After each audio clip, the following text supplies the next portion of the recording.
Okay. So, so we talked about mental health for the last 2 days, kind of listening to the Rachel Hollis video. And then yesterday I did some reading on contentment and how to find like your little happy place. And today we're going to talk about shame. So like forever ago, it feels like, I think it was actually when I was doing the meetings outside. I don't even know if some of you guys were even on, but I used to do the meetings outside on my phone. I used to just sit outside, and the first couple warrior hours, we were just outside. I was just hanging out, and then I was like, "Oh, this is actually getting kind of serious." I was like, "I better like put it up in my office and like get a little bit more intense, or just really start to." I started to plan. Really, I started to get to that point where I was like, "Oh, I can plan future days," and I really started to get into it. So it came into my office. But a while ago, we had listened to Brene Brown.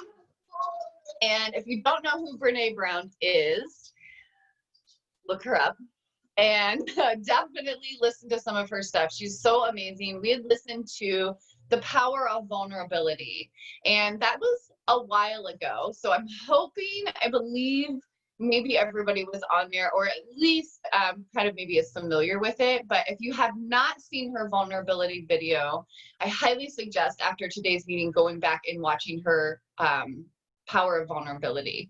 We are going to step into shame, but I think that you might have to have that vulnerability background of what vulnerability is and how important it is to us, that also being vulnerable is not a negative thing. So that's really what she tries to explain. Yes. Something wrong? It looks fine to me. It doesn't. What? Look. The volume works. The volume, maybe the video doesn't have any volume. I hear it. Oh, I think it has the headphones. Oh, is it on the Bluetooth? Yeah, I think it's on Bluetooth.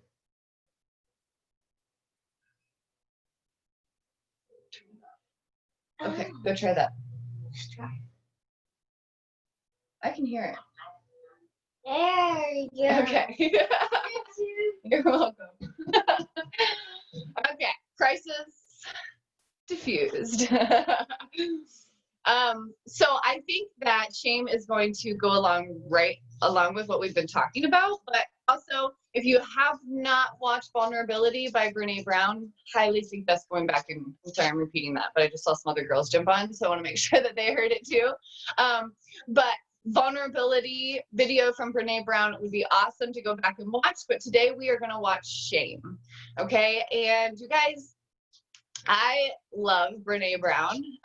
She's like has that like sweet motherly voice that I just always love to listen to. Like she just has a very calming voice that I just feel like I could literally listen to like all day. And I would just love her voice to be like the voice in my head at all times. Cause she's so, I just really like, she's very real, but she's very smart. So I always really appreciate people that can like find a way to connect to like me, maybe like, you know, an average Joe or something, but she's very smart. Like the stuff that she has in her head is so smart, and it's so put together and so well articulated. And so I just love the way that she talks in general. So I really appreciate her. So I'm going to pull up her video. Give me 1 second. I just closed it on accident. Golden.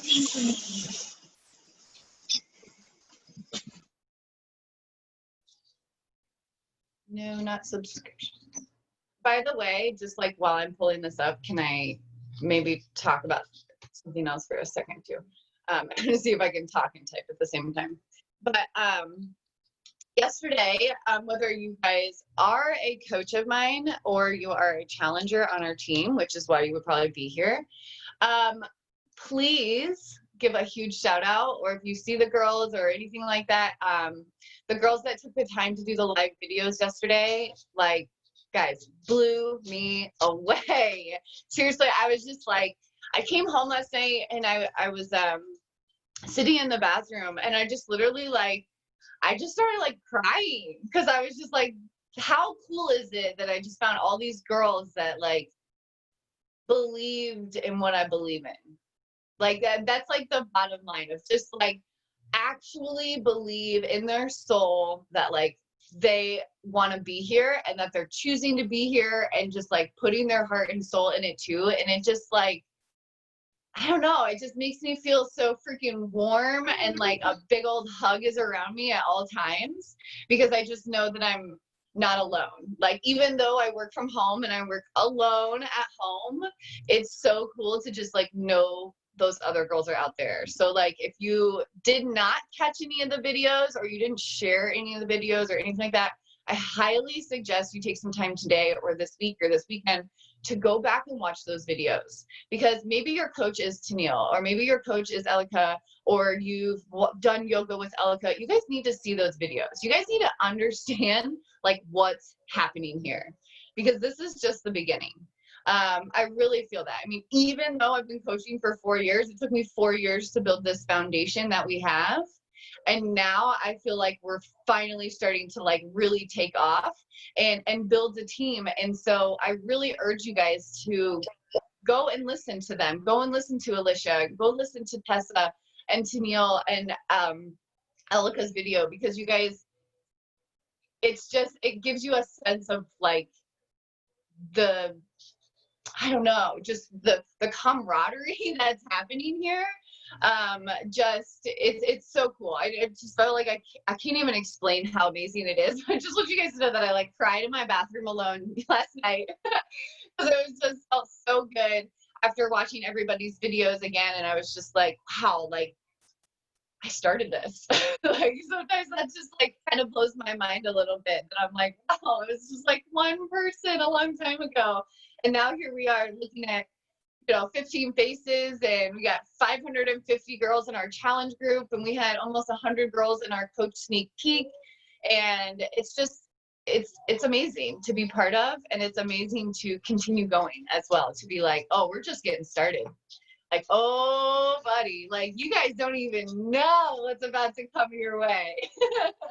I seriously think of us as like Starbucks, you guys. And I know I joke about this because the way I say it always makes us sound like prostitutes a little bit, but I want a warrior women on every corner. It's like, I want a warrior women on every corner. Like Starbucks had a goal to be a coffee shop on every corner. And my thought is like, I just want a warrior woman, like whether you turn around and you're like, oh man, there's another warrior woman. Oh man, there's another one. Like that's my thought process. It's like I want one on every corner. So just so you guys know, if there's a corner that doesn't have somebody, you guys better get somebody in that little neighborhood. Okay. All right. I've got shame up here. But yeah, so if your coach or anybody, you guys just give a shout out to the girls that put all the hard work. Like maybe you plugged somebody into the coach sneak peek and you didn't even have to do anything. Like you're welcome, you guys, like that is such a blessing that you guys get to be a part of this team and you get these opportunities to just plug people in and they get all this content and they get all this support. Like that wouldn't exist without the work that the girls that have been here for a while do. Like I'm so thankful that Tennille and Tessa and Elika and Alicia even did that because that helps the girls that want to join my team. That helps the girls that want to join your team. And so as we just plug people in there, it's like I used to run those by myself, you guys. You know how much they used to stress me out because I had to put all the content in there. Do you know how amazing yesterday was that I posted one time in our coach sneak peek, but like I had 4 other girls going live and producing amazing content in there. Like our level went up, but I didn't actually have to put much more effort into it because I've got other girls that are willing to put just as much effort in. So that's like the good thing about the team, and that's the power of the team. You can be like, hey, let's run a coach sneak peek, and all I gotta do is go live one day, and all the other girls are gonna go live the other days, and they have their own stories, and we work together. And that's what I really love about having a team now rather than just doing it all myself. Because in the beginning, I was running coach trainings by myself. I was running coach sneak peeks by myself. I was running challenge groups by myself. There were times I was the only one posting the challenge group, the only one posting, on our sneak peeks. And it was like, I was constantly like digging, go. And I finally feel like we've really gained momentum to where our team is growing faster, but I'm not necessarily putting any more effort in. It's super cool to actually feel like, wow, I'm putting that same amount of effort. I'm always going to be posting the challenge group. I'm always going to be, running trainings, creating schedules. But now I have other girls doing it too, which allows my effort to kind of maybe start focusing on some other things that can really take us forward while you guys are hosting coach sneak peeks, while you guys are hosting challenge groups.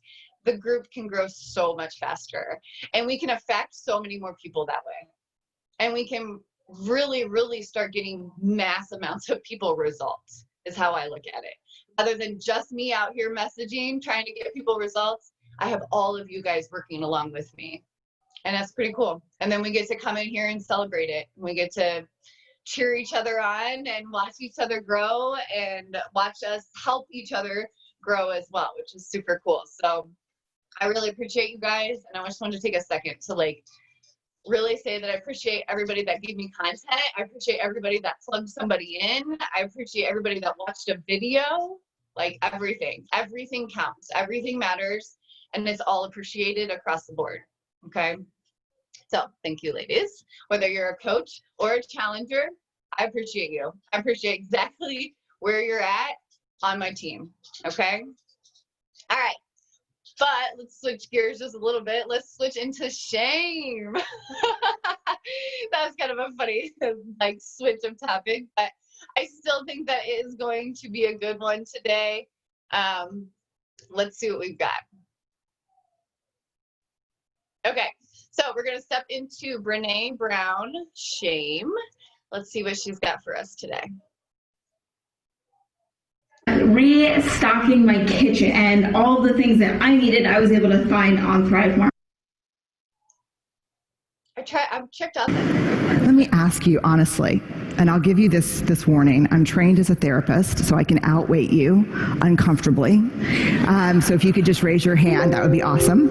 How many of you, honestly, when you're thinking about doing something vulnerable or saying something vulnerable, think, God, vulnerability is weakness. This is weakness. How many of you think of vulnerability and weakness synonymously? The majority of people. Now let me ask you this question. This past week at TED, how many of you, when you saw vulnerability up here, thought it was pure courage? Vulnerability is not weakness. I define vulnerability as emotional risk, exposure, uncertainty. It fuels our daily lives. And I've come to the belief, this is my 12th year doing this research, that vulnerability is our most accurate measurement of courage. To be vulnerable, to let ourselves be seen, to be honest.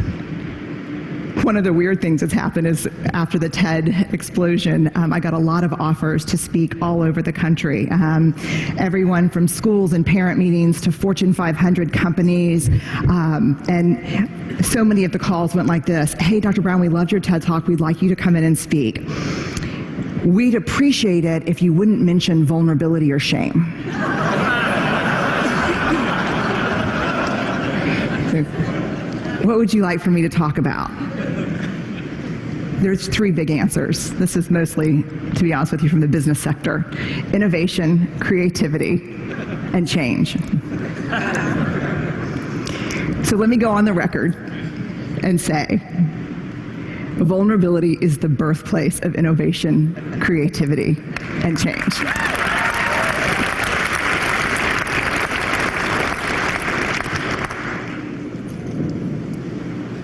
To create is to make something that has never existed before. There's nothing more vulnerable than that. Adaptability to change is all about vulnerability.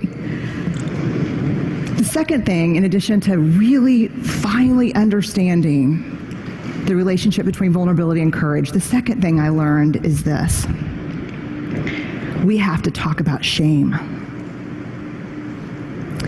And I'm going to be really honest with you. When I became like a vulnerability researcher, and that became the focus because of the TED Talk, and I'm not kidding that. I'll give you an example about 3 months ago, I was in a sporting goods store buying goggles and shin guards and all the things that parents buy at the sporting goods store. About from 100 feet away, this is what I hear. Vulnerability Ted! Vulnerability Ted!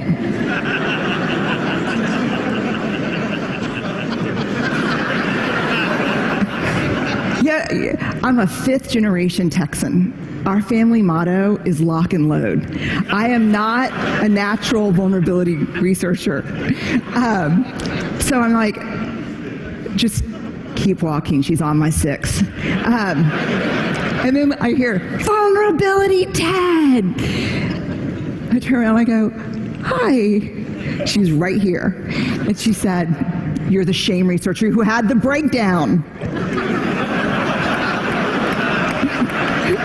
At this point, parents are like pulling their children close, to like look away. And I'm so worn out at this point in my life. I look at her and I actually say, it was a frickin' spiritual awakening. And she looks back and does this. I know. And she said, we watched your TED Talk in my book club. Then we read your book and we renamed ourselves the Breakdown Babes. And she said, our tagline is, we're falling apart and it feels fantastic. You can only imagine what it's like for me in a faculty meeting. So when I became Vulnerability Ted, like an action figure, like Ninja Barbie, but I'm Vulnerability Ted, I thought I'm going to leave that shame stuff behind because I spent 6 years studying shame before I really started writing and talking about vulnerability. And I thought, thank God, because shame is this horrible topic. No one wants to talk about it. It's the best way to shut people down on an airplane. What do? I study shame. Oh. And I see you, you know.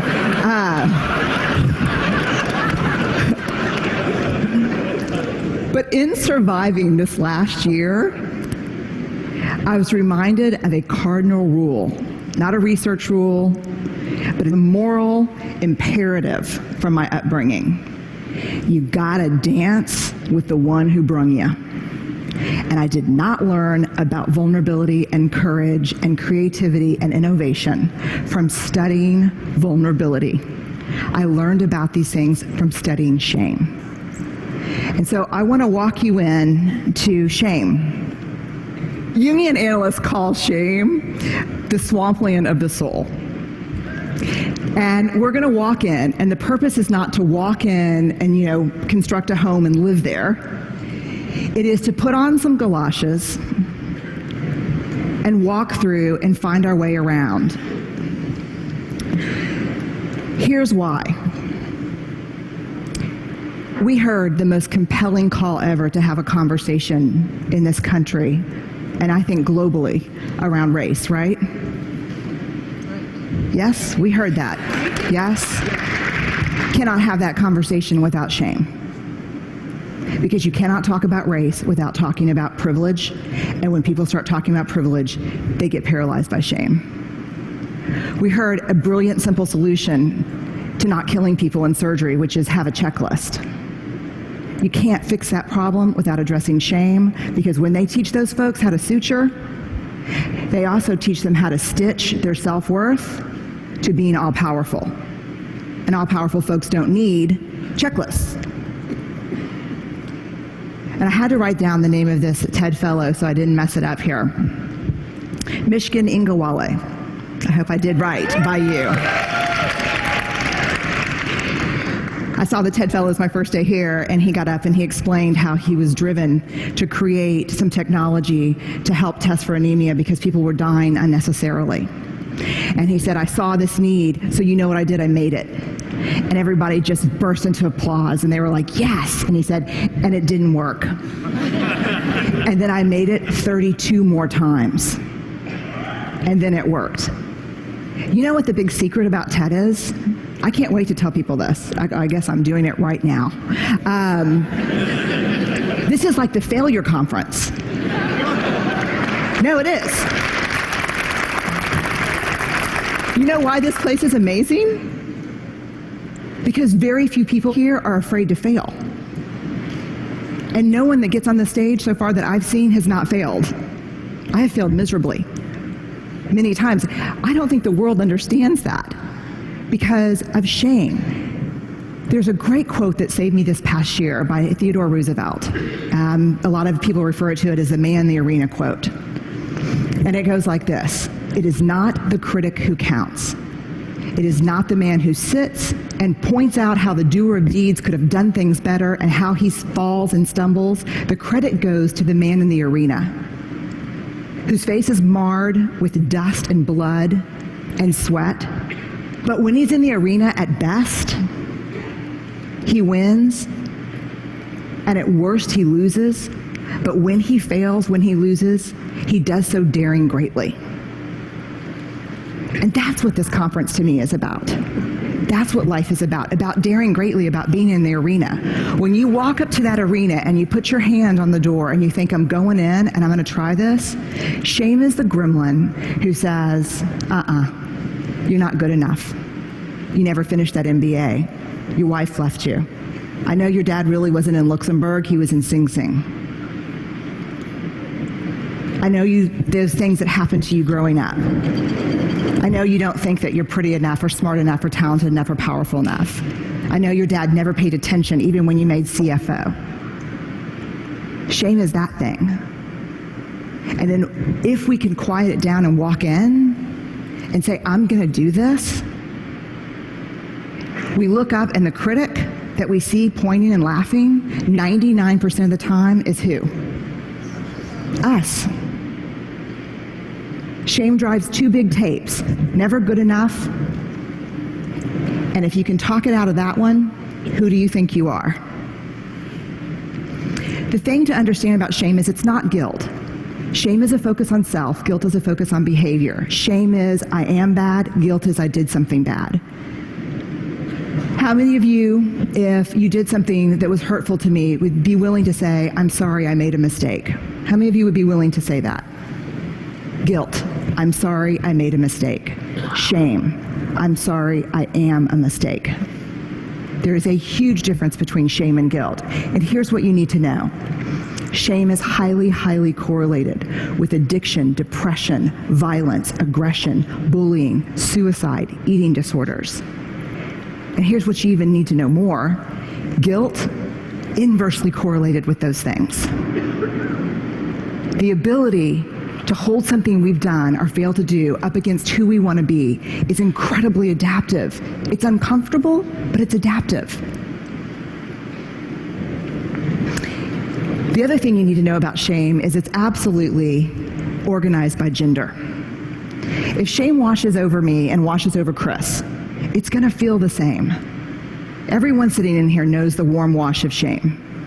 We're pretty sure that the only people who don't experience shame are people who have no capacity for connection or empathy. Which means, yes, I have a little shame, no, I'm a sociopath. So I would opt for yes, you have a little shame. Shame feels the same for men and women, but it's organized by gender. For women, the best example I can give you is Anjali, the commercial. I can put the wash on the line, pack the lunches, hand out the kisses, and be work at 5 to 9. I can bring home the bacon, fry it up in the pan, and never let you forget you're a man. For women, shame is do it all, do it perfectly, and never let them see you sweat. I don't know how much perfume that commercial sold, but I guarantee you it moved a lot of antidepressants and anti-anxiety meds. Shame for women is this web of unattainable, conflicting, competing expectations about who we're supposed to be. And it's a straitjacket. For men, shame is not a bunch of competing, conflicting expectations. Shame is one. Do not be perceived as what? Weak. I did not interview men for the first 4 years of my study. And it wasn't until a man looked at me one day after a book signing and said, I love what you have to say about shame. I'm curious why you didn't mention men. And I said, I don't study men. And he said, that's convenient. And I said, why? And he said, because you say to reach out, tell our story, be vulnerable. But you see those books you just signed for my wife and my 3 daughters? I said, yeah. They'd rather me die on top of my white horse than watch me fall down. When we reach out and be vulnerable, we get the shit beat out of us. And don't tell me it's from the guys and the coaches and the dads. Because the women in my life are harder on me than anyone else. So I started interviewing men and asking questions. And what I learned is this. You show me a woman who can actually sit with a man in real vulnerability and fear, I'll show you a woman who's done incredible work. You show me a man who can sit with a woman who's just had it. She can't do it all anymore. And his first response is not, I unloaded the dishwasher. But he really listens, because that's all we need. I'll show you a guy who's done a lot of work. Shame is an epidemic in our culture. And to get out from underneath it, to find our way back to each other, we have to understand how it affects us and how it affects the way we're parenting, the way we're working, the way we're looking at each other. Very quickly, some research by Mahalik at Boston College. He asked, what do women need to do to conform to female norms? The top answers in this country: nice, thin, modest, and use all available resources for appearance. When he asked about men, what do men in this country need to do to conform with male norms? The answers were always show emotional control, work is first, pursue status, and violence. If we're going to find our way back to each other, we have to understand and know empathy, because empathy is the antidote to shame. If you put shame in a petri dish, it needs 3 things to grow exponentially: secrecy, silence, and judgment. If you put the same amount of shame in a petri dish and douse it with empathy, it can't survive. The 2 most powerful words when we're in struggle: me too. And so I'll leave you with this thought. If we're going to find our way back to each other, vulnerability is going to be that path. And I know it's seductive to stand outside the arena, because I think I did it my whole life, and think to myself, I'm going to go in there and kick some ass when I'm bulletproof and when I'm perfect. And that is seductive. But the truth is, that never happens. And even if you got as perfect as you could and as bulletproof as you could possibly muster, when you got in there, that's not what we want to see. We want you to go in. We want to be with you and across from you. And we just want for ourselves and for the people we care about and the people we work with to dare greatly. So thank y'all very much. I really appreciate it.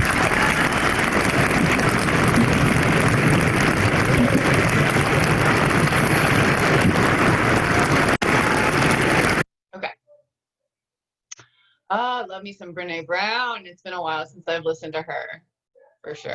You guys, I've listened to that video probably 10 times over the course of like the last couple of years, and I still cried. It's like I've heard it before and I still cried. But I think because the reason why I get emotional is because I think about what we've been talking about for the past couple of days. I think about last week when we were talking, or 2 weeks ago, I can't remember, 2 weeks ago, gosh, when we were talking about relationships. I think about all the hard work, and I think about every single, like I start thinking about you guys and like shame, and how we've been talking about mental health this week, and I'm just like, it's all connected. Like it's all like one of those doors, I don't know what they're called, the ones that just like spin and you just like walk in, revolving doors. That's what I think about, is all this stuff, like shame, vulnerability, mental health, relationships, like like when we realize it, how much it all affects each other, right? Like it's not like they're in these own separate little cubicles. To me, it's like they're all in one big room, and they're all sitting next to each other going, don't touch me, don't touch me. But in reality, They're supposed to be connected. We're supposed to be pulling all these things in with each other. Okay? So we can't have strong mental health if we constantly believe and shame ourselves. Right? Like, how can we have a strong mental health when we don't even respect ourselves and we talk down to ourselves, you know, more than we talk down to anybody else? How can we expect to love other people when we're not even loving ourselves? And I think that really comes down to shame, understanding our own shame.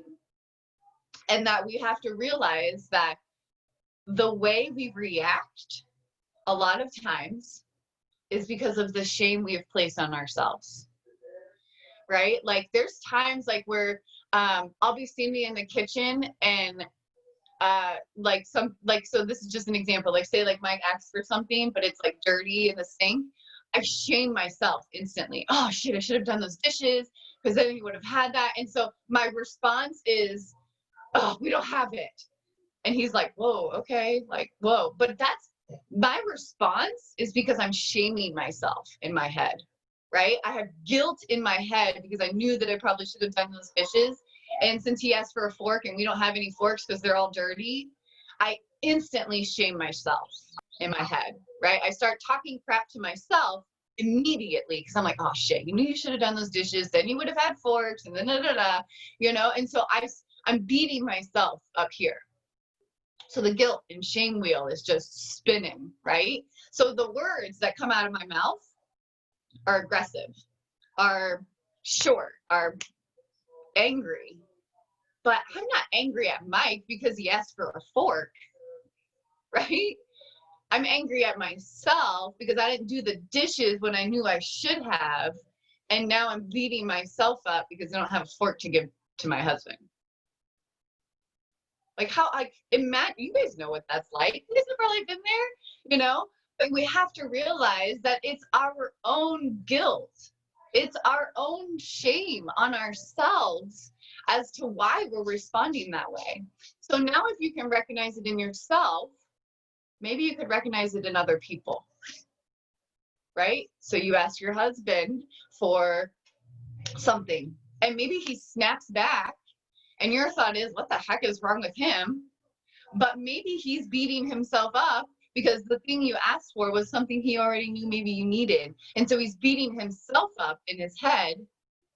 And so his response is short or angry because he's beating himself up because he knew that he should have already done something. Right? Like, so we can recognize that in ourselves, that that's why I'm responding that way. Maybe we can turn that beach ball and realize why he's responding that way as well. Because maybe it's his own guilt and shame. It's coming from his own guilt in his head. Right? And so he's projecting it onto you, or you project it onto them, but it's because we're in the arena, right? Like, you're in the arena getting your butt kicked. We're showing up. We're being here. And it doesn't feel good to get your butt kicked all the time. Little kid. I see the little kid. I think, is it Nicole? Is it right here? Yeah, say hi. You're funny. How was your Gatorade? Good. So I love this video, and like it just reminded me like how much I just love what she does. So like when I'm talking about you guys, she's very smart. Like, she's been researching guilt and shame and vulnerability for like 10 years, and she's wrote some amazing books. If you guys haven't read her books, there's Daring Greatly, Rising Strong. Oh my gosh, I'm blanking on the rest of hers, but she's got like 4 or 5 books that delve more into all of this. Okay. But I really want to just like recap on the way that she said guilt and shame are different. Okay.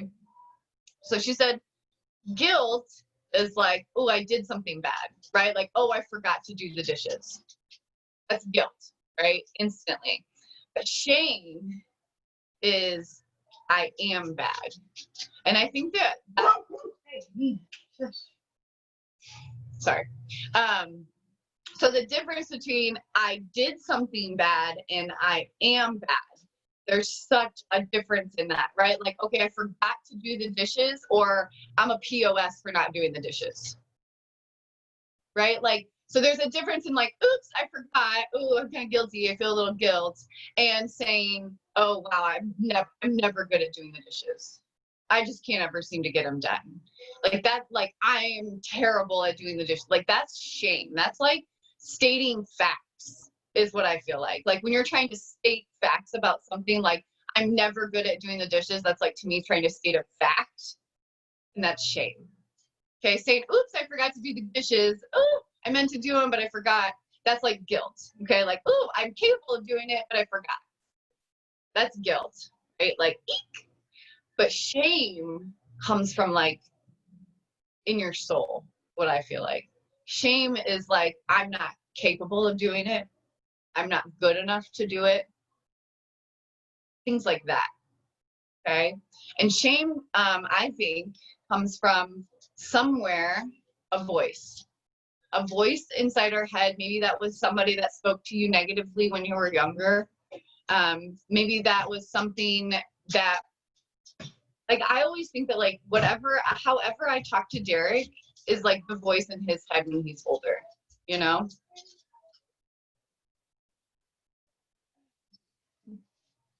You're so cute.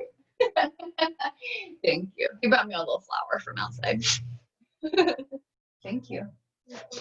Mwah. So think about it. If you have kids, you know, and you don't want them to shame themselves, don't shame them. Right? Don't shame yourself. Don't guilt yourself for not doing something. Forgive yourself. Find a way to say, you know what, Jen, it's okay to do the dishes. Maybe I'll do them right now. How about you just get up and do them right now? And show yourself how capable you are, rather than talking down to yourself. And we've seen all this energy, right? We were talking about energy, of how we spend so much energy trying to avoid negative things, when in reality, usually we're creating more negative things, right? Like I was telling you guys about the pancakes. I don't remember if it was yesterday or the day before, but you know, I spent so much time trying to avoid washing this pot from the dishes, but all I did was create more negative energy for myself, because I'm scraping pancakes out of a pot I shouldn't have been using. Like that stuff happens, but I tried to avoid so much negative energy that it created twice as much, right? When I would have just owned up and said, you know what, you're capable of washing that dish there, Jen. Because actually, when I didn't, you guys know how much guilt settled into my body when I'm like tearing up these pancakes, and how much shame came into my head. Like, oh, you could have just washed the dish and you didn't, and now you're here scraping freaking pancakes. And I was like talking so much crap to myself in the mix of it. Hey, no, sit right here. Sit in your chair. Yes, I am. Now come over here. Come over here. Oh. Come on. I know. Come on. Sit down. Okay. But I was shaming myself in that situation, right? Like I was just like, I would never say the things I said to myself to any of you guys. Couldn't imagine those words ever actually coming out of my mouth to another person. But the thoughts I had in my head and the things I said to myself in that moment, because I knew, right, like guilt and shame were setting in. So I knew I should just wash the freaking pot, but I didn't. And I like spent all this energy like ruining pancakes in a pot that I shouldn't have been cooking in the first place. So I was just like beating myself up, right? And then when Derek decides he doesn't even want the pancakes because they're burnt, and then I was just like, are you kidding me? You know, I just got even more angry, got more upset. I got more guilt, more shame setting in on this topic. When in reality, all I had to do was wash the pot in the first place. Just use the original pot I knew I should have been doing. right? I spent so much energy trying to avoid something when all in reality, all I did was create more negative energy, more shame, more guilt, and more time. I wasted more time. Isn't that funny how we do that? I mean, it's just so funny how we would do that. But you when you're in it, it's hard to see it sometimes, you know? But you can reflect back, you can be like, oh, that was not my best Jenny moment, right? Nicole, I see your hand up. Go ahead.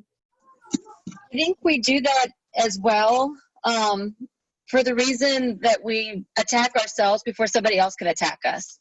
Like, it's like we're saying, oh, I already know that I'm, worthless. You don't have to continue to add to that. So I think we say what we think, kind of like what you said, maybe it's that small voice of, how you were raised or whatever. But I know there's many times I look at my husband and I'm like, I'm a crappy housekeeper.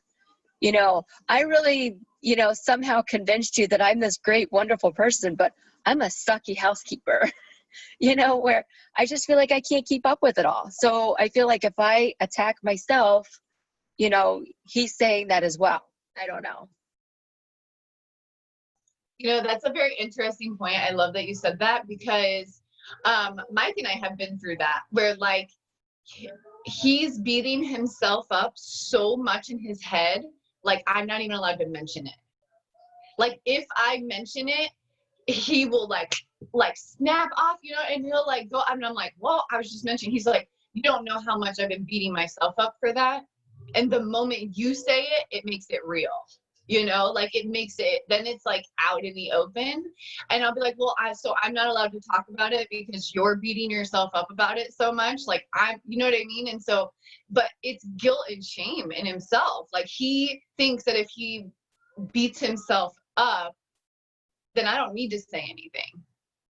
Right? Like but then the moment I do, it's like he has 12 responses ready.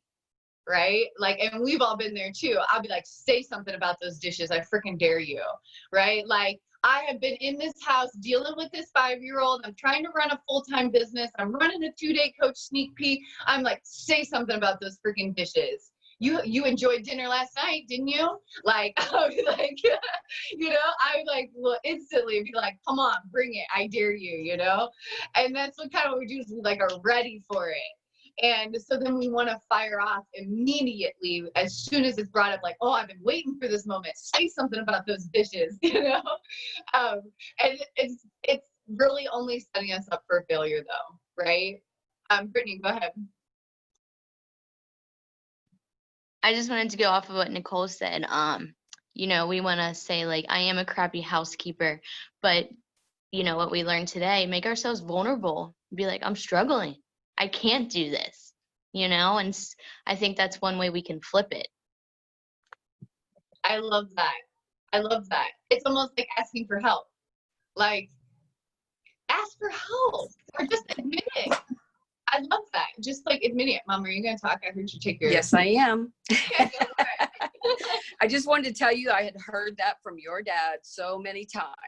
You do not have to tell me. I've already beat myself up about it all day. And my response to him was, I'm not here to beat you up about it. I'm here to help you to get a solution. And as soon as I said that, it came down. I could have said, well, you should have done it. You shouldn't beat yourself up. But, I just said, hey, I'm just here to help you with a solution. Together I love that. That's like, it kind of like diffuses the bomb a little bit. Like, and you're not allowed to make me cry at work. I love that. That's true. Yeah. I miss you. But that's where that vulnerability comes in. That's where the team comes in, because you don't know who else is going through it. That's all I got to say. Now you guys know why I cry every day at a video or whatever. It's because Bonnie Shaw gave me these emotions. But it's so true though, you guys. Like, Like, okay, let me go back to the first thing you said is like diffusing the situation, like finding a way to say, I'm not here to continue shaming you. Right? Like I'm here for a solution. I'm your partner. Like we're in this together, I'm not against you, but I need to know where your headspace is so I can help. I need to understand where you're coming from and what you've been saying to yourself so I can help you find a different outlook on it. Go ahead, Christy. I see your hand up. So I just got out of the shower. I apologize. I was just wanting to elaborate a little bit about abusive people, like people that have been abused and beaten down that have those voices in their head. That's why they have a hard time accepting compliments, because in their head, no, I'm weak, I'm a bad person, I'm worthless, you know, so it's very hard to get out of that and get out of that. So what I found that works for me is to replace it with I'm strong. Anytime I get in that bad, dark place, I just try to go through my head saying, I'm a good person. I am loved. You know, just things that will help build me back up. So I'm not tearing myself down. I love that. And like, it's so, you guys, I know it's so hard to say, I love myself.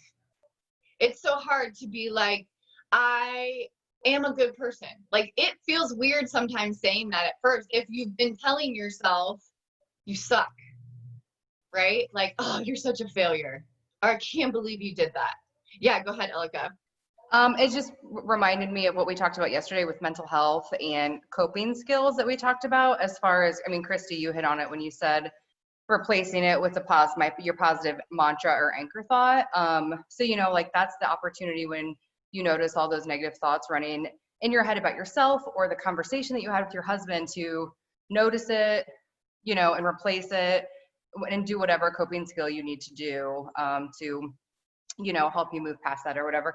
And Nicole, when you were talking about the, like, I'm a crappy housekeeper, it reminded me of the exploring the opposites that we talked about yesterday too. Like maybe that's an opportunity for you to like sit with that, and how true is that? What is the truth of that?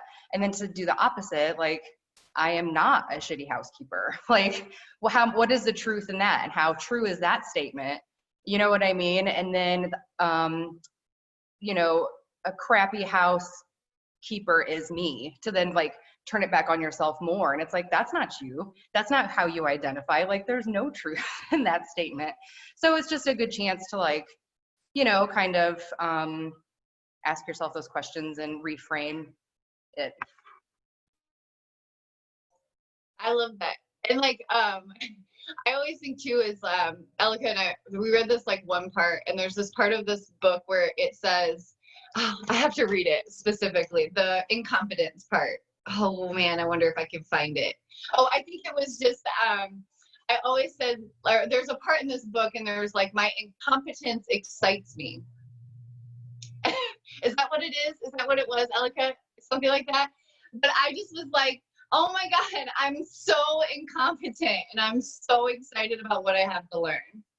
Like, what if we just said we were excited that we weren't a good housekeeper? Like, oh my God, I'm just like not a good housekeeper, but you know what? It's cool because I can work on it. I could get better at any moment. At any moment when I decide I can be better. Like, what if we just addressed it in a way that also put a little humor behind it? I think we're just so serious, right? Like, is the world gonna end because all the laundry isn't put away? Nope. Nope, not at all. Not at all. Is my family still gonna function even though I have to pull forks out of the bottom of my sink to wash them and give them to them for dinner? They're gonna be fine. We beat ourselves up so much for things that don't matter. So much. And we beat other people up for things that don't matter. Right? Like, there's things I've gotten mad at Mike for before that I was like, that was so stupid. That was so, like, it was just like, why did I care whether he did or did not do that? Like, was it really the end of the world? And in reality, if I look back, it's probably because I'm beating myself up over something. And so I just projected it onto him because he was like my punching bag, right? Like maybe I was dealing with something else over here and then he did this and it just allowed me to be like, oh, cool, all my anger. That's where I've been looking to place that. You know, I've been looking for a place to dump this. Why not dump it on my husband? Why not dump it on my kids? And instead of acknowledging that anger, dissecting it almost, analyzing, where is that coming from? Why am I so angry about this? Is this something that I'm recognizing as a pattern for myself? Is this something that brings up memories from my past? Is this something I'm fear of the future? Why am I feeling this anger towards this thing? Because as we learned yesterday, the world is neutral. Right? Like the dishes in the sink are nor good nor bad. It's my perception of what the dishes mean in the sink that make me upset about them. Because to me, it means that my household is not clean. To me, it makes me feel like a dirty person. To me, it makes me feel like if somebody walked in my house and saw dishes in my sink, I would be instant shame and guilt, right? Because, ooh, I didn't get to those and somebody saw them. Right? Why am I attaching that to the dishes? Because the dishes are neutral. The dishes are just there. Right? I'm not actually mad at the dishes. I'm mad at myself for not doing the dishes. So go ahead, say something about the dishes because I'm going to bite your head off. Because I've already guilted and shamed myself so much about them being there. I don't even need you to say it. But, oh, buddy, if you say it, I'm about to throw some bows. Right? Like, okay, maybe, okay, at least I'm getting head nods and I'm not like some crazy mom. But I think this is a good example because we've all had dishes in the sink, right? We've all had people come over when our house isn't clean and we go, you start throwing stuff into your son's room and like throwing stuff and shutting doors, you know? And we guilt because our own guilt. Right? Like when my mom comes down, the first thing Derek said, we cleaned the whole house for you. You remember that, Mom? And I was just like, Derek, you don't have to tell her. You don't have to tell that. You know? And it was just so And I said, I know you did. Yep, you acknowledged it. Thank you. But also you were like, it wouldn't have mattered. Right? Like she wasn't coming down to see me to see if my house was clean. I can pretty much guarantee that. Right? If there would have been toys all over the floor, blankets and beds unmade, my mom wouldn't have left going, oh, this is repulsive. I can't be here. No, she's here to see her grandson. She's here to see her daughter. She's here to spend time with family. It's our own perceptions. Our own shame, our own guilt that is sitting in our head that is ruining the experience sitting right in front of you. Because also, I was kind of popping over here and I read Carrie's what about the shame when you feel like you haven't done enough and there isn't more to do? Dude, I always feel like I could be doing more. I always feel like I could be doing more. If I sit on the couch like mid-afternoon, like guilt and shame sets him so fast into my body. Like I literally have to get off the couch and do something because I feel like there's no reason as to why at 2:00 in the afternoon on a Wednesday, I should be sitting on the couch. But in reality, maybe it's because we had 2 whole full days of coaching and maybe I just want to sit and watch a movie with my son at 2:00. Like who makes the rules here? Who says that's not okay? Right? And so when I just beat myself up, it's like, why am I doing that? Why do I always feel like I need to be doing more? Why can't I just be content with what I've achieved? Yeah, go ahead, Carly. So I don't know. I've just had a really like tough past 2 days, like with my children, just like, you know, like them fighting and me being on edge, and with Zach being home, then I'm snappy and he's snappy. But I went to dinner with some friends last night and we were talking about it. And I just said, like, I know what the problem is, but I can't fix it. Like, I know if I would just like take an hour out of my day and like play with them, like if I would do that, I think it would be better. But because I'm home, it's summertime, I'm organizing, I'm cleaning, I'm constantly always doing everything that I don't usually get to do like during the school year. I love that, but I just have so much, like, I need to realize to just stop doing that stuff. And I can't. It's like, I have a little bit of OCD problem. Dude, I'm right there with you. So like, and it's like, ooh, Carly, just sit down for a second, because they're doing it because they want my attention. And isn't it so funny too? Like, the moment I give Derek his like my whole attention, like literally phone is gone, we're in his room and it is just me and him playing, and I can play with him for like 20 minutes, 30 minutes and be all in, like totally invested. And then he'll like leave me alone for like the next like 3 or 4 hours, and I can literally do all the things that I needed to do. Right. And then, but the days that I constantly try and tell him, no, I'm working. Can we just play later? Can we just play later? Blah, blah, blah. He bugs me and bugs me and bugs me. And then the whole time I'm trying to do all these things I'm supposed to be doing, we're fighting. When in reality, if I would have just given him that time, then it allows me to be able to do whatever I want to do. And I struggle with that as well. I'm not a good player. I hate playing.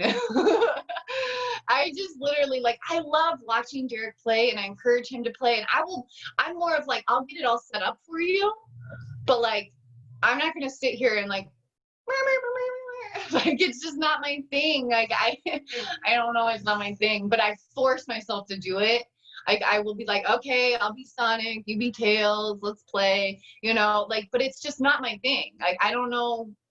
I didn't realize, actually, I didn't even know this until Derek, like, I haven't actually knew that I didn't like playing until like recently, when all of a sudden Derek would ask me to play and I just constantly was like, that's just like not my thing. Like, I just don't even want to do this. Like, I will do anything to avoid it. I will do the dishes to avoid playing. Like, I'm like, I got dishes to do, Derek. I'm sorry. Like, but all he wants is that time, right? He just wants my attention. He wants that time. Okay, I see Tennille's hand, but I think Carrie had a hand first. So Carrie, if you had to say something, I'm totally down to hear it. And then Tennille can go next. I think it was more of, I don't know how to take a break. And when I finally give myself a break, it's like, I don't know how. Like, the house is clean, the kids are good, we played with the kids are exhausted from playing, like, my husband's good, like, the house is clean, everything's done, and then I just sit there like, something isn't right. Yeah, so I don't, like, I get stuck, and I'm like, I'm just gonna work out, I'm just gonna be, I'm gonna check on my other businesses, I'm gonna, like, I don't know how to stay still. And just relax. I don't know how to do that. Yeah. You know, actually, I didn't know how to do that until I moved to an island. That has helped. They're on like constant chill mode. Maybe that's what I need. So like, I kind of have like the beach to kind of like go to that forces me to chill, which I really enjoy. And I will make myself go to the beach and say, I'm going here to sit. Literally just going here to like sit and do nothing. And it's hard for me because I want to get up. I feel like I want to check my phone. I'm like, maybe I should be snorkeling or something. Like, I constantly want to do something still.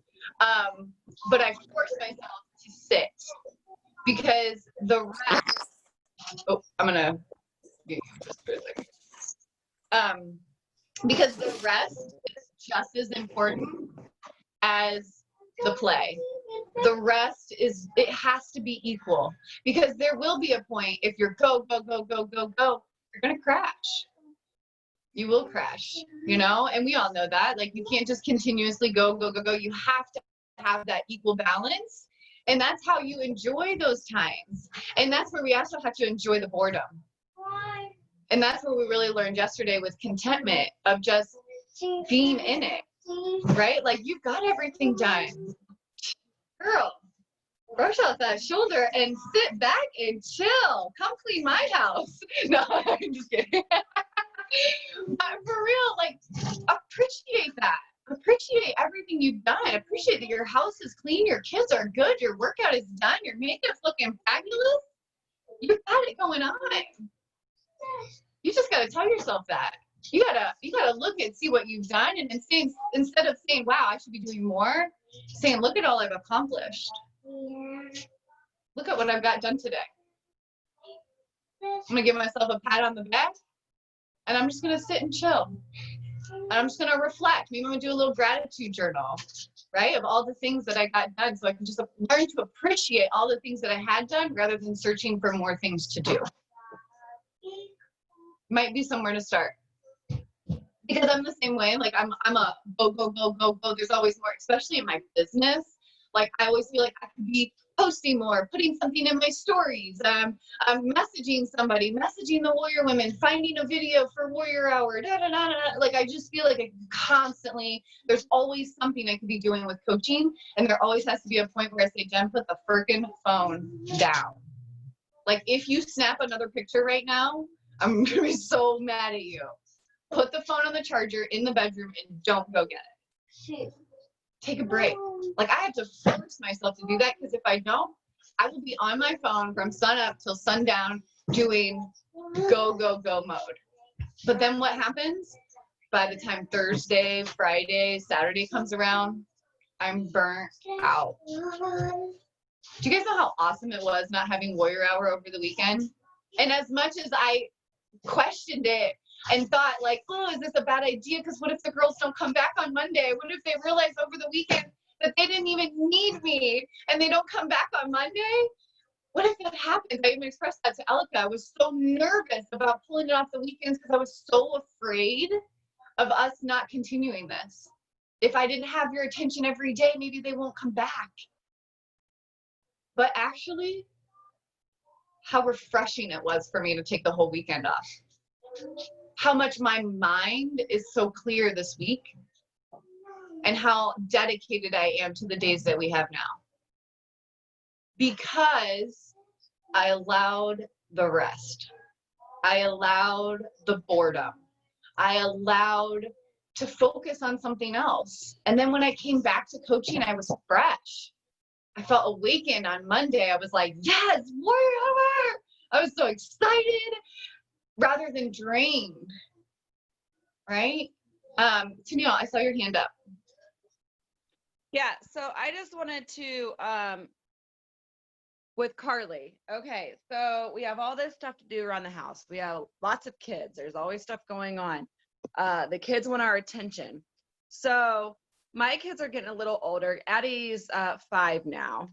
So what I've been doing is, as a mom, stay-at-home mom, I want to get all this stuff done around the house.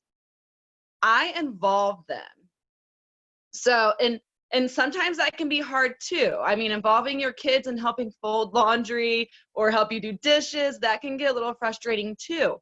But it's also good because they're going to learn. You know, they want to know, Mommy, what are you doing? Mommy, play with me. Well, no, why don't you come help me fold some laundry? Like fold socks. They can match socks. You know, they can dry dishes. Yeah, you don't want them in the soap and splashing water around, but find some way they can help you around the house. Even if you get, oh shoot, that scared me. Even if you, my window fell. Even if you get the broom out and say, here, go sweep. Okay, they're not really going to be sweeping, but it's going to keep them active, and it's going to feel like they're, you know, doing something for you and feel special. So maybe try to get them involved with what you're doing around the house. And then Carrie, making time for yourself. Oh my gosh, this is so hard for me as well.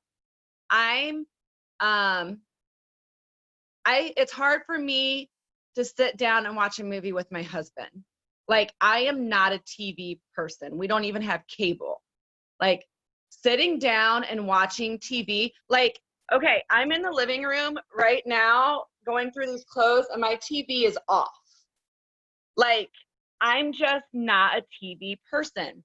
But I know that my husband likes to sit down and watch a movie on Sundays. Oh my gosh, it takes a lot for me to do that. But it's also good for me, I guess. You know, I can't shut my mind off when I'm watching the movie. I ask lots of questions, but he knows that, just because I get lost in my thoughts. And you know, I have my phone with me sometimes. You know, I'm usually like scrolling or something while I'm watching the movie. But he gets upset with me too sometimes, because he's like, why don't you just put your stuff down and watch TV? But that's not me. You know, I feel like I'm wasting my time when I'm doing that. But it's okay to do it. But maybe if you want to sit down and relax, and, you know, during the day, I find myself, oh my gosh, I haven't sat down today. I have to go sit down. Like, I have to give my legs some rest. So I need to just sit down. And if that's sit down and working, or if that's just sitting down and just watching a animated movie with my kids for just 15 minutes. But we have to definitely find that time to rest. That's important. I love that. Dude, I'm terrible at watching a movie with Mike. Like, I'm so terrible.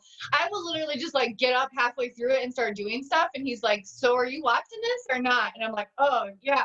I like totally forgot that I was watching this. Like, or like I would pick up my phone and I'm like, oh, no, thank you, Bobby. Just brought me a whole tub of Cool Whip. No, thank you. I'm good on that right now. But I assume you probably had quite a bit already. No, thank you. I'm good. No, thank you. I'll put a squasher. What? No, don't put it on my face. No, seriously. Hey, I'm in my meeting, and the girls don't want to see you do that. And they probably do, but no. Hey, I'm going to take it from you, and you're not going to get any. Go. Grandma's watching you. No, I'm watching you. Hey, Grandma is watching you. No. She can see you. She's not going to be happy with you.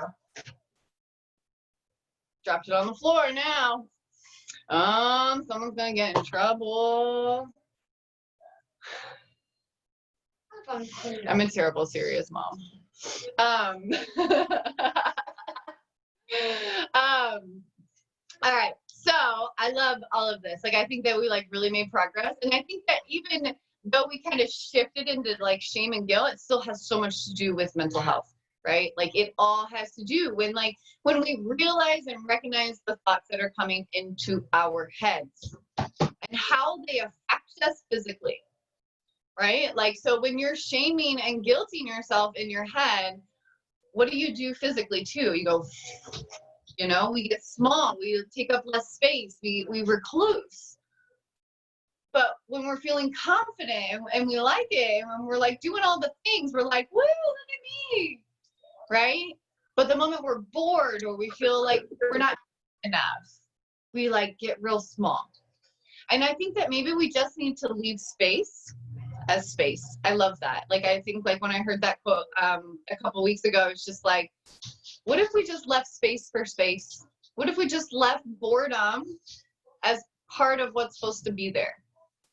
Because we have to balance out these moments. You can't be go, go, go, go all the time and expect your body to keep up, to expect your mind to keep up.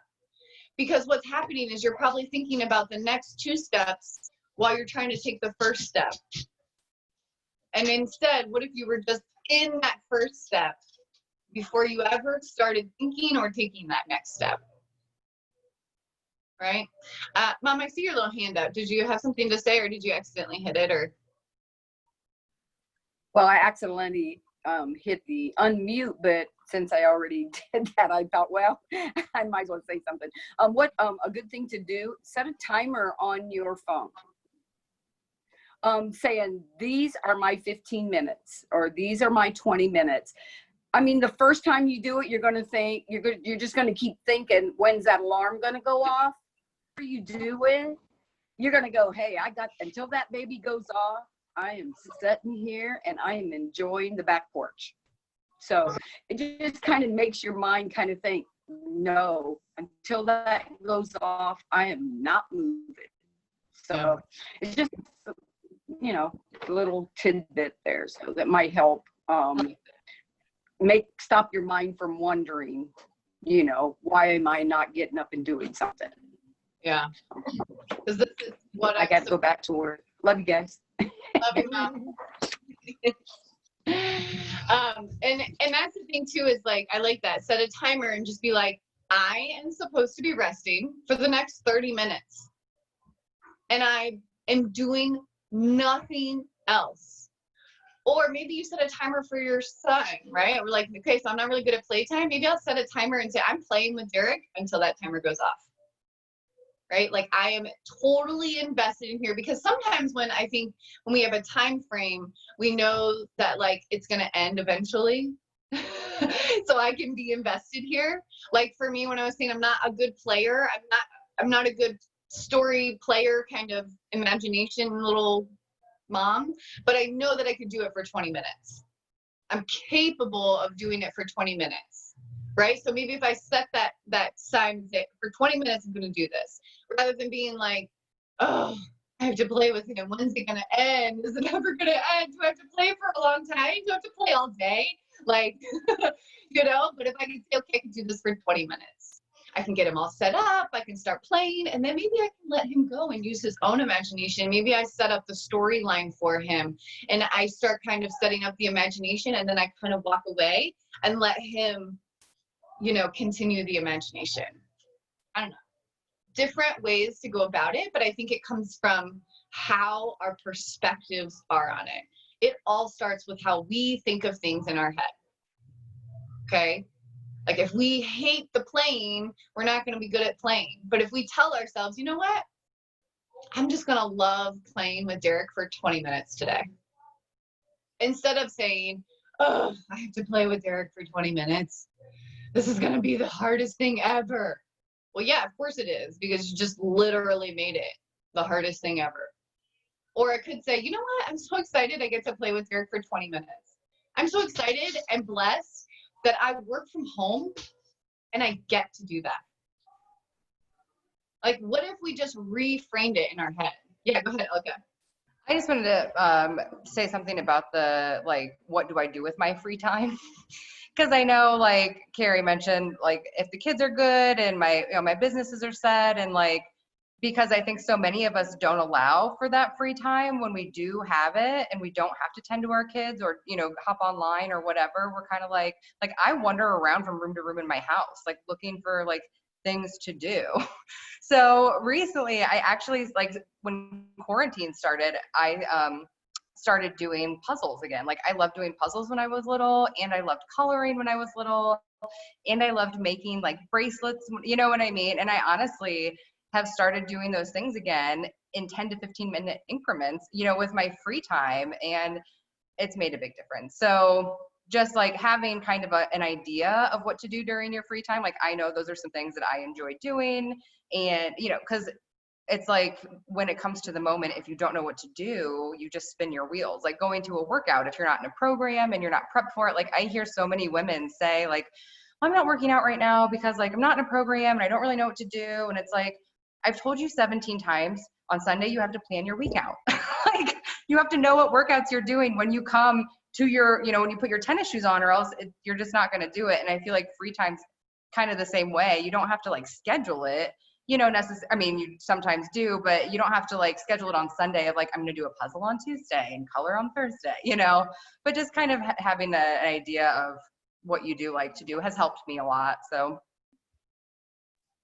I love that. Dude, I've been doing puzzles too. I actually just had to take the one down, Mom. I'm sorry. It got all messed up on our, okay. So Beachbody sent me a puzzle, and okay, it is like the hardest freaking puzzle in the world. My mom even worked on it the whole time she was here and only got like certain sections done.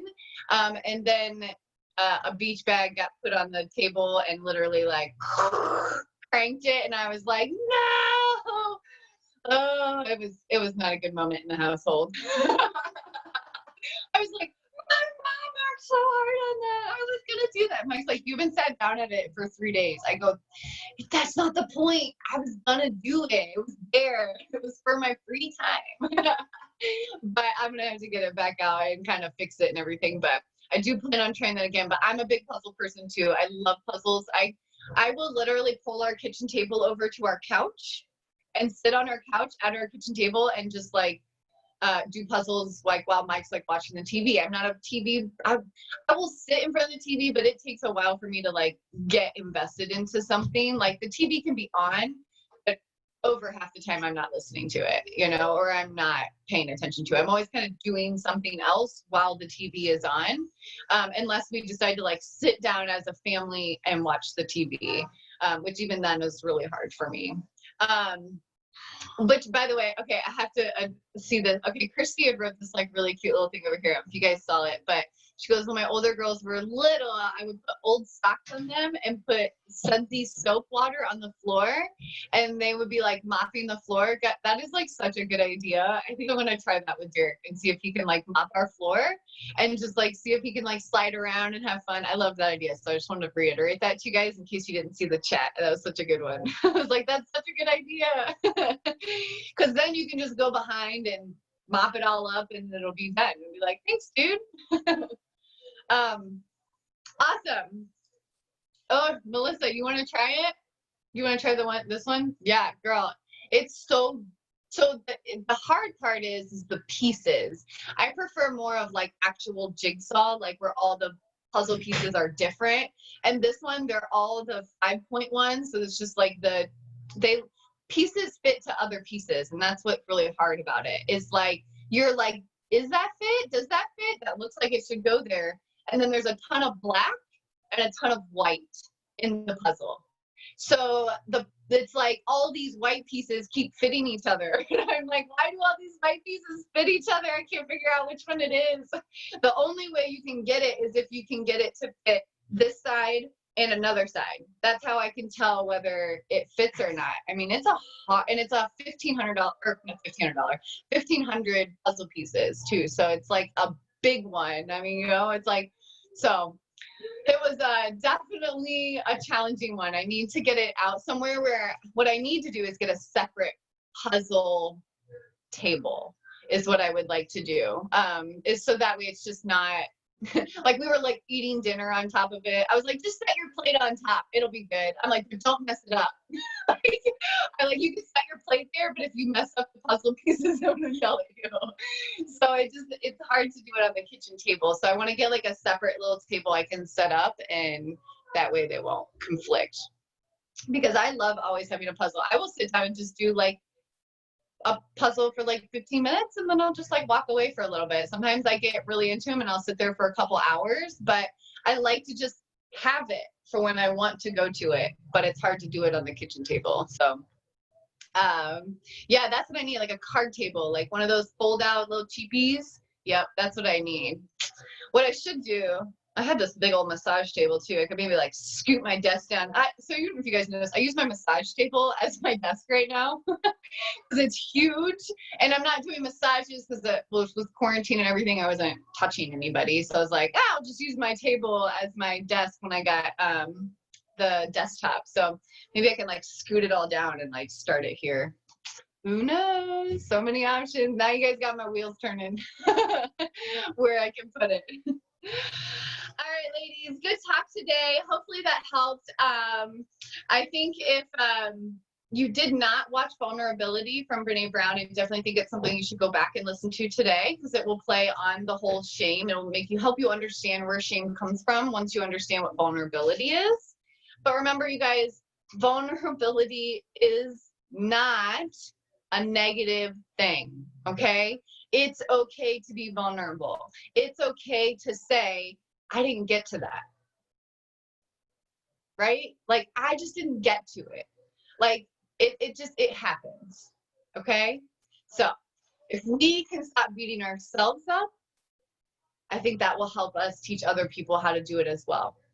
Remember, how you talk to yourself is how you're treating other people that it's okay to talk to you as well.